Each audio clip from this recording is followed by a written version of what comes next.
Bismillahirrahmanirrahim. Assalamu alaikum students. My name is Abdurrahman. Today the topic that we are going to start is about Basidiomycetes. आपकी book के sequence के according ये तीसरा group बनता है. अगर हम इसको फाइलम के लिहाज से देखें तो Basidiomycota और क्लास के लिहाज से देखें तो this is Basidiomycetes. Important long question है इस चैप्टर का और इसके अंदर शॉर्ट क्वेश्चंस भी छुपे हुए हैं जिनको अभी हम स्टडी करेंगे. ऑलराइट, तो डिटेल्स बोर्ड पे.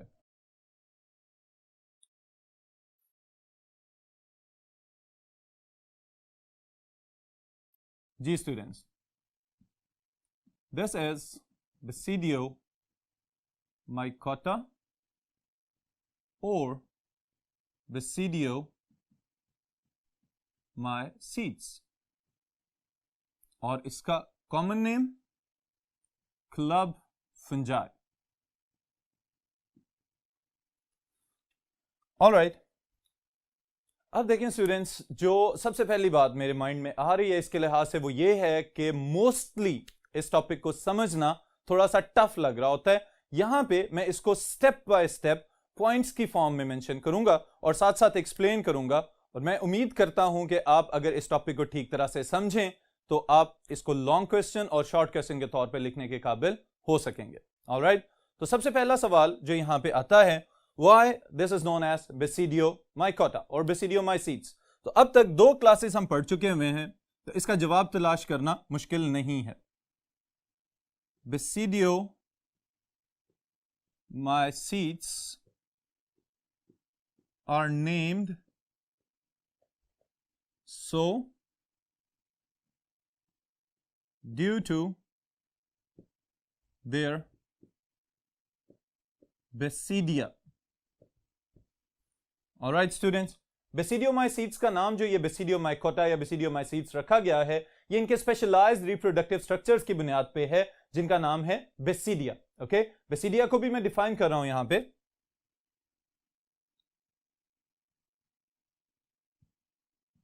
Specialised club shaped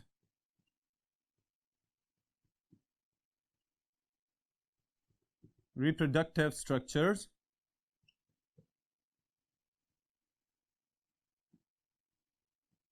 on which basidiospores are formed.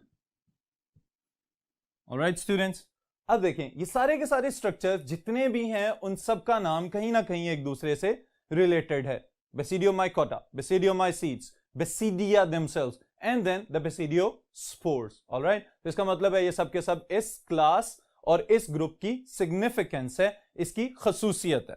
Okay, then अगर हम इसके वेजिटेटिव स्ट्रक्चर्स के बारे में बात करें तो हमें पता होना चाहिए इसके सेल्स किस तरह के हैं और इसके हाइफे किस तरह के हैं. तो हम लोएस्ट ऑर्गेनाइजेशन से हायर ऑर्गेनाइजेशन की तरफ चलेंगे. The cells of this class are mostly what? Mononucleate. अब mononucleate क्या होता है? They contains one nucleus. Alright, इनके पास नॉर्मली एक ही न्यूक्लियस मौजूद होता है. Then there can be binucleate. Binucleate, they may contain two nuclei. इनके पास दो न्यूक्लियाई हो सकते हैं और ये दो न्यूक्लियाई कब नजर आते हैं? In lengthy dikaryotic phase. Alright, अब इसका क्या मतलब है स्टूडेंट्स कि इनके लाइफ साइकिल के अंदर दो फेजेस हैं. एक मोनोन्यूक्लिएट फेज जिसमें सेल्स के पास एक ही न्यूक्लियस होगा और दूसरी डायकैरियोटिक फेज जिसमें सेल्स के पास दो न्यूक्लियाई मौजूद होंगे, तो उसको हम कहेंगे दिस इज द बायन्यूक्लिएट कंडीशन. फिर उसके बाद हाइफी, जब सेल्स आपस में मिलेंगे तो हाइफी बनेंगे. अब यहां पे भी हम ये बात करेंगे मोस्टली सेप्टेट हाइफी. ऑलराइट, और सेप्टेट हाइफी क्या होते हैं? वो हाइफे कि जिनके अंदर क्रॉस वॉल्स मौजूद होती हैं, हर एक सेल दूसरे सेल से अलहदा होता है, और फिर न्यूट्रिएंट्स की सप्लाई के लिए इन वॉल्स के अंदर पोर्स भी मौजूद होते हैं। ऑलराइट, ये तो इसके वेजिटेटिव स्ट्रक्चर की बात कर ली। अब स्टूडेंट्स, जो हाईएस्ट ऑर्गेनाइजेशन इसके अंदर है, that are your familiar organisms, mushrooms. Alright, mushrooms, they contain dikaryotic mycelium। Okay, अब देखें स्टूडेंट्स, ये पॉइंट जो हमने यहां पे मेंशन किया था कि इनकी जो लेंथी फेज है उसके पास बायन्यूक्लिएट सेल्स मौजूद हैं, 2 न्यूक्लियाई वाले, और यहां पे हमने ये मेंशन कर दिया कि मशरूम्स जो कि इनके फ्रूटिंग बॉडीज हैं और हाईएस्ट ऑर्गेनाइजेशन पे मौजूद हैं, उनके पास 2 न्यूक्लियाई होंगे, और अगर ये दोनों न्यूक्लियाई जेनेटिकली एक दूसरे से डिफरेंट हैं तो फिर हम ये कहेंगे this is heterokaryotic condition. Okay, then इसके बाद अगर हम देखें तो कुछ एग्जांपल्स डिस्कस कर लेते हैं।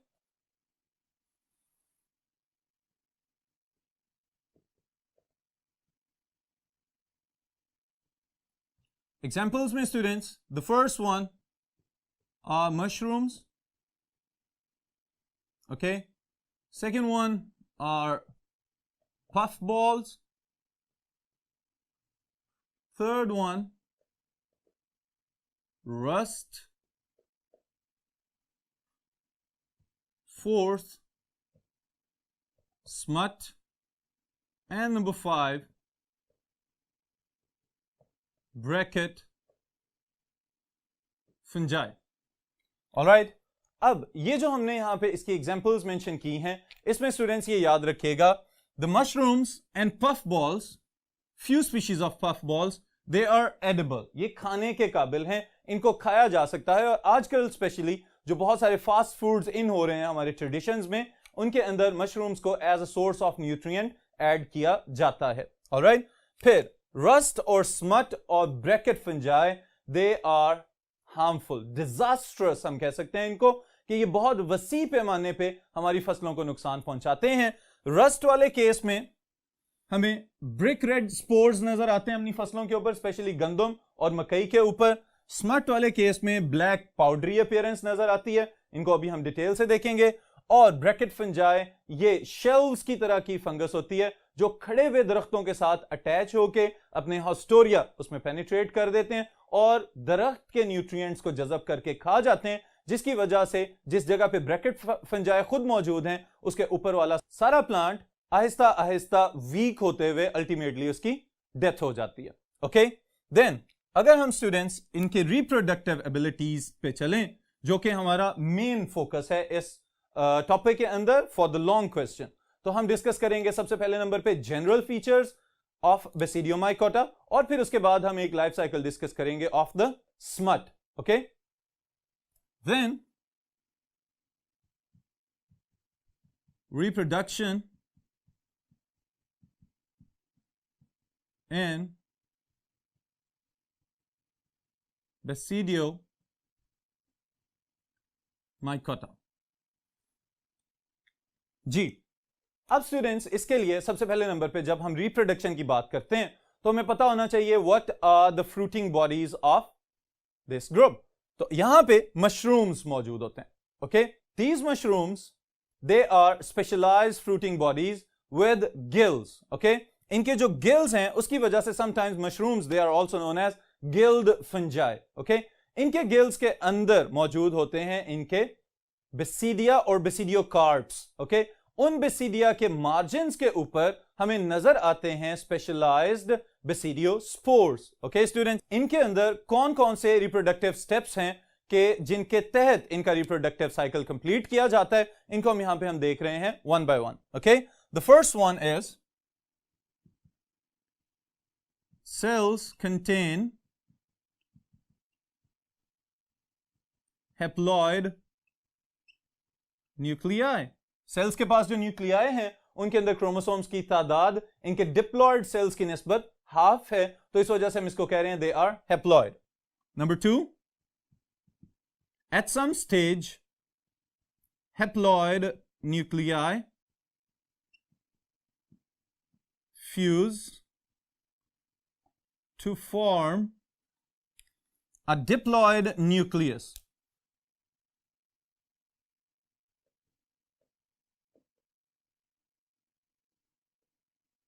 ऑलराइट स्टूडेंट्स, अब ये बात याद रखने वाली है कि जब दो न्यूक्लियाई आपस में मौजूद थे एक जगह पे, वो हैप्लॉइड थे, मिलेंगे तो क्या होना चाहिए? कैरियोगैमी. ओके, अब कैरियोगैमी के रिजल्ट में हमारे पास एक डिप्लॉइड न्यूक्लियस पैदा हो जाता है.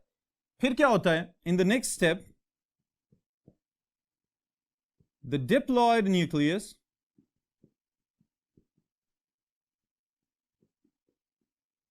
undergoes meiosis. अब meiosis इसको हम कहते हैं this is the reduction division. इसका मतलब है कि one cell will divide into 4. Okay, और फिर क्या होगा? After meiosis 4 haploid spores. Cells लिखने की बजाय स्ट्रेट अवे मैं यहां पे लिख रहा हूं spores are formed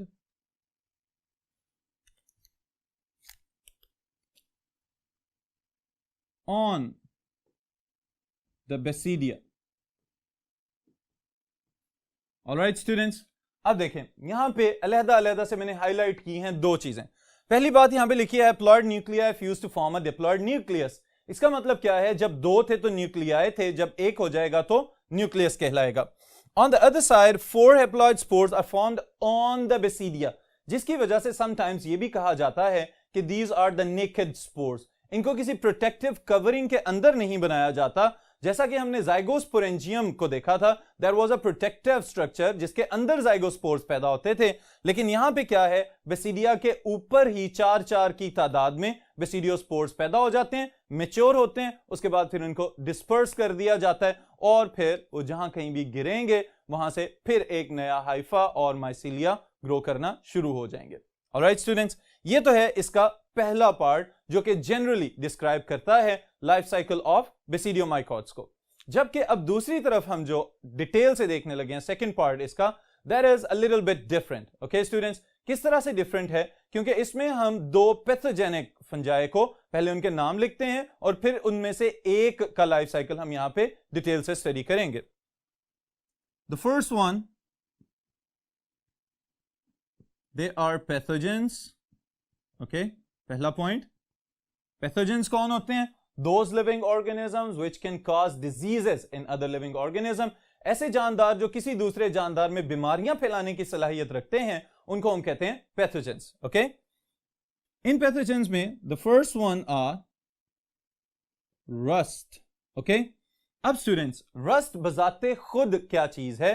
this is an infection और इसका जो कॉजेटिव एजेंट है दैट इज अ फंगस, और उस फंगस का नाम है पक्सीनिया ग्रामिनेस. ऑलराइट, अब अगर हम इसको थोड़ा सा और यूरोपियन एक्सेंट में ले जाएं तो इसको पचीनिया ग्रामिनेस भी कहा जाता है, लेकिन हम अपने स्पेलिंग्स की आसानी को भी देखेंगे. तो puccinia graminis is easy to understand as well as memorise. Okay, this is graminis by the way. Alright, फिर अब देखें स्टूडेंट्स, ये जब बीमारी किसी भी फसल के ऊपर आ जाए तो उस सूरत में कैसे पता चलेगा कि this is the infected plant? उसके जो पौधे हैं उनके ऊपर कौन कौन सी अलामात होती हैं, तो उसमें से एक बेसिक सिम्टम मैं आपको बताने लगा हूं जिसकी वजह से फौरन पता चल जाएगा कि this is an infected plant. It forms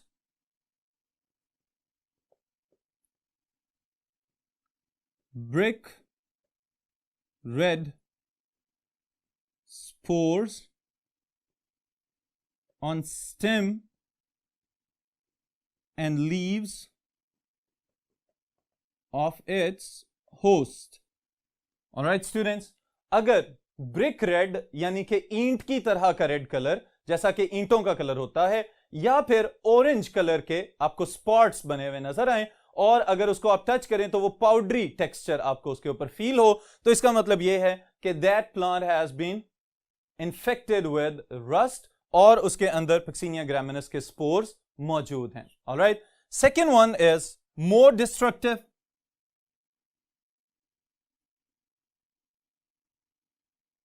that is smut. All right students, this is also known as loose smut. Okay, फिर अब इसका जो कॉजेटिव एजेंट है, अगर ये भी एक प्लांट का इन्फेक्शन है तो इसका मतलब यह है कि इस बीमारी का कॉजेटिव एजेंट भी होना चाहिए। तो इसके कॉजेटिव एजेंट का नाम है स्टिलैगो ट्रिटिसाई। ऑलराइट स्टूडेंट्स, सो ये इसका कॉजेटिव एजेंट। अब इसका कैसे पता चलेगा कि फसल के ऊपर स्टिलैगो ग्रो कर रहा है या इसके स्पोर्स बड़ी स्पीड के साथ ग्रो कर रहे हैं? तो हमें इसको जानने के लिए स्टूडेंट्स सिर्फ एक छोटी सी अलामत याद रखनी है, और वो क्या है? It forms black suit, SOOT में यहां पे लिख रहा हूं, और स्मट ऑन व्हीट और कॉर्न कर्नल्स। ओके, अब देखें जी, ये थोड़ा सा डिफरेंट है रस्ट से। किस तरह से डिफरेंट है कि ब्लैक सूट बना रहा है। अब सूट क्या चीज होती है ये भी समझ लें कि अगर हम ऐसा करें कि किसी कागज को जलाएं तो उसके बाद उसका वो जो कार्बन ब्लैक, जो ब्लैक कलर का सब्सटेंस उड़ता हुआ हमें नजर आता है, that is known as carbon soot. इसी तरह टायरों के जलाने से या बाज़ औक़ात जब गंदम की फसल की कटाई हो जाती है तो खेत को आग लगा दी जाती है, जो बाकी उसके स्टेम्स नीचे रह चुके होते हैं। उसके बाद वो काला काला सा सब्सटेंस या पार्टिकल्स उड़ते रहते हैं और काफी दूर दूर तक डिस्टेंस ट्रेवल कर जाते हैं, that is also known as soot. Okay, यहां पे मैं सिर्फ मुमासलत के लिए ये एग्जाम्पल दे रहा था। अदरवाइज अगर हम इसको देखें तो ये हमें ऐसे लगता है कि जैसे गंदम के सिट्टे, जो खोशे हैं जहां पे दाने मौजूद होते हैं, वहां पे काला काला पाउडर मौजूद होता है। तो उससे हमें यह पता चल जाएगा कि that field has been infected with smut. Alright students, एक बहुत इंपॉर्टेंट शॉर्ट क्वेश्चन है आपके लिए, what is the difference between rust and smut, और what do you know about rust and smut. तो आप इनके पॉजिटिव एजेंट्स और साथ ही इनके ये फीचर्स आपकी बुक में एक येलो बॉक्स के फॉर्म में भी दिया हुआ है, उसके साथ मिला के लिखें, it will be a good short question. Okay, then आगे चलें तो life cycle of smut.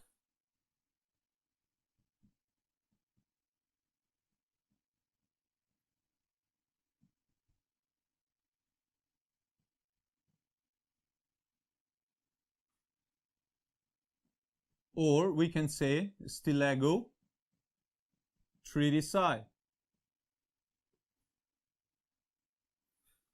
Okay. जी स्टूडेंट्स, अब यहां पे इसको जानने के लिए थोड़ा सा तो हमें कंटेक्स्ट डेवलप करना पड़ेगा कि चूंकि हम एक ज़रई मुल्क से ताल्लुक रखते हैं, हमारी स्टेपल क्रॉप्स के अंदर गंदम और मकई और चावल और इस तरह की बहुत सी फसलें शामिल हैं। स्टिलैगो ट्रिटिसाई स्पेशली इन्फेक्ट करता है गंदम को जबकि गंदम पकने के करीब हो। ऑलराइट स्टूडेंट्स, अब देखें यहां पे ये आपको कुछ ग्रीन फील्ड्स नजर आ रहे हैं गंदम के, जिसके अंदर बहुत जबरदस्त किस्म की ग्रोथ है सीड्स की।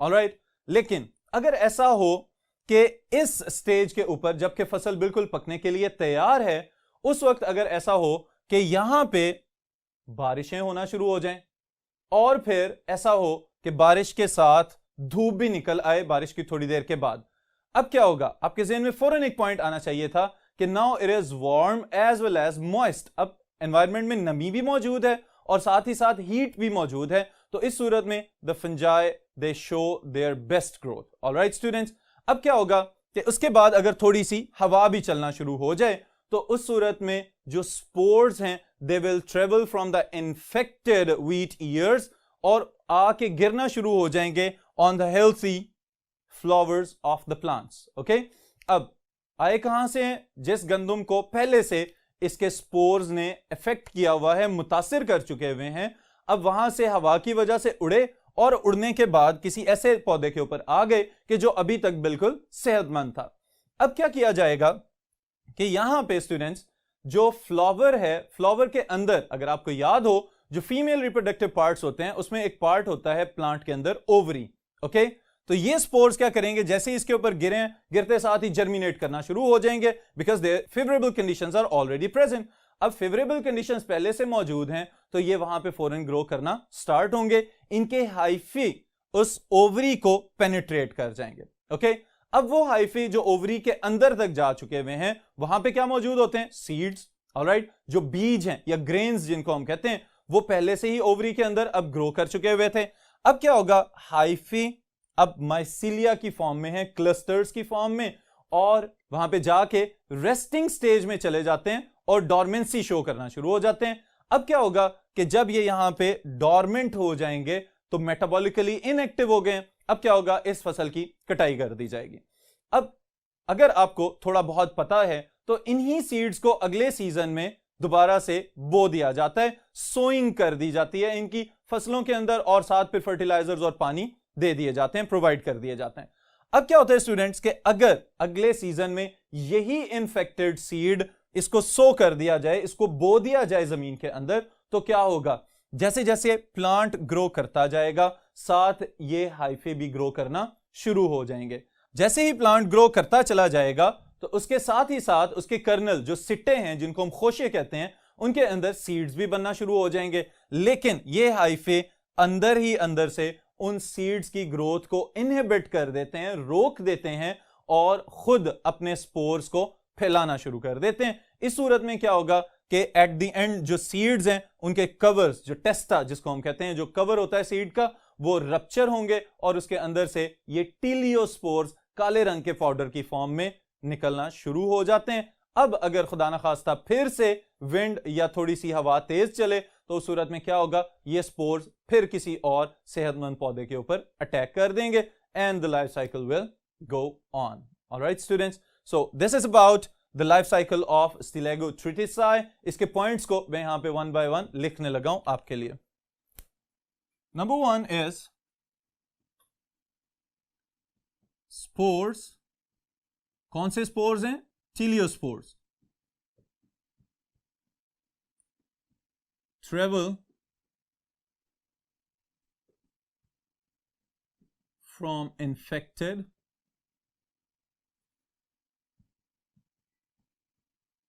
wheat ears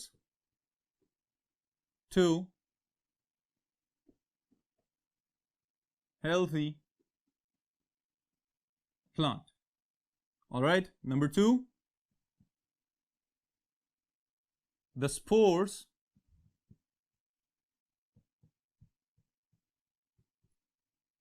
land on flower and start germination. Alright, germination क्या होती है कि किसी भी सीड में से या स्पोर में से जब कोई भी वेजिटेटिव स्ट्रक्चर, जैसे कि अगर फंजाई है तो स्पोर में से हाइफा निकलना शुरू होगा तो इस अमल को हम कहेंगे जर्मिनेशन। और अगर प्लांट्स के सीड्स में से पौधा निकलना शुरू हो जाए तो इस प्रोसेस को भी कहा जाता है germination. Number 3, the hyphae grow into the ovary. Alright, ovary के अंदर तक ग्रो करके, पेनिट्रेट करके धंसते चले जाएंगे, और फिर क्या होगा? The mycelium grow inside the ovary and becomes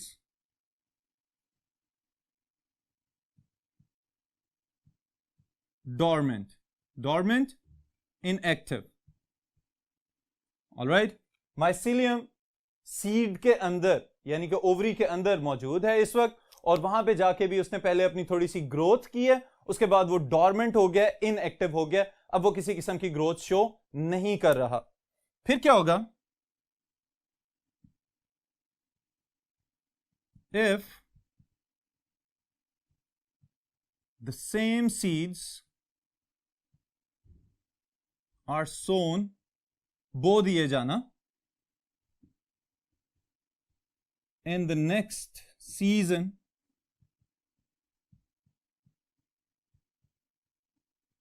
hyphae will continue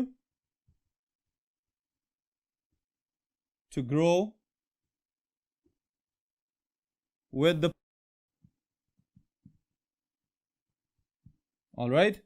इसका क्या मतलब है कि अब जैसे जैसे पौधा ग्रो कर रहा है, पौधा अपने लिए न्यूट्रिएंट्स ले रहा है और साथ ही साथ ये पैरासिटिक जो फंगस है इसके हाइफे और माइसीलिया उसके अंदर अंदर ग्रो करते चले जा रहे हैं। यानी कि अगर पौधा बड़ा हो रहा है तो उसके साथ फंगस की ग्रोथ भी चल रही है।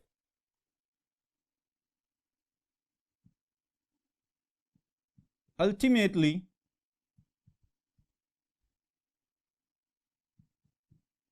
hyphae starts making spores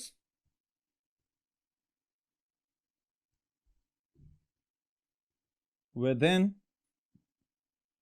the grains or seeds and completely destroys it. Alright, अब क्या होगा कि ये जो स्पोर्स हैं ये आहिस्ता आहिस्ता इनकी तादाद बढ़ने की वजह से जो सीड है वो बेचारा तबाह हो जाएगा। और इसकी तबाही के बाद क्या किया जाएगा, अभी भी काम खत्म नहीं हुआ।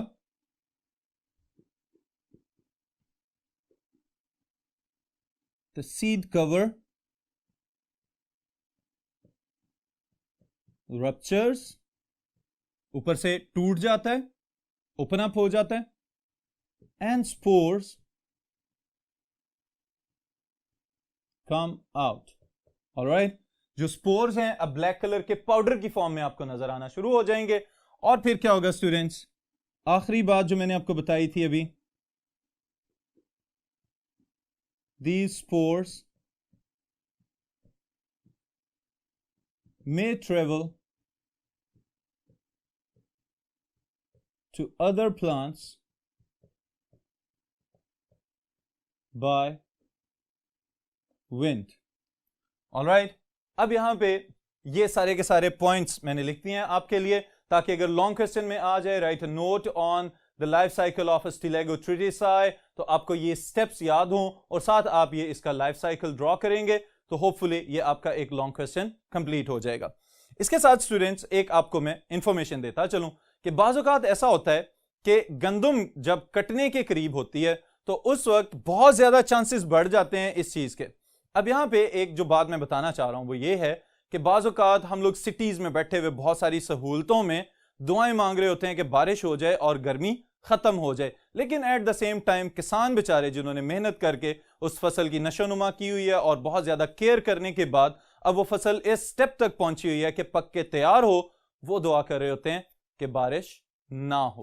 तो इस सूरत में अब आप ये देख लें कि अगर बारिशें हो जाएं तो उस सूरत में क्या नुकसान है और अगर बारिशें ना हो तो उसमें कितने फायदे हैं। तो ये बहरहाल नेचुरल साइकिल्स हैं और इनको अल्लाह ताला बेहतर अंदाज से चला रहे हैं, सदियों से चलते आ रहे हैं, and many more years are still to come.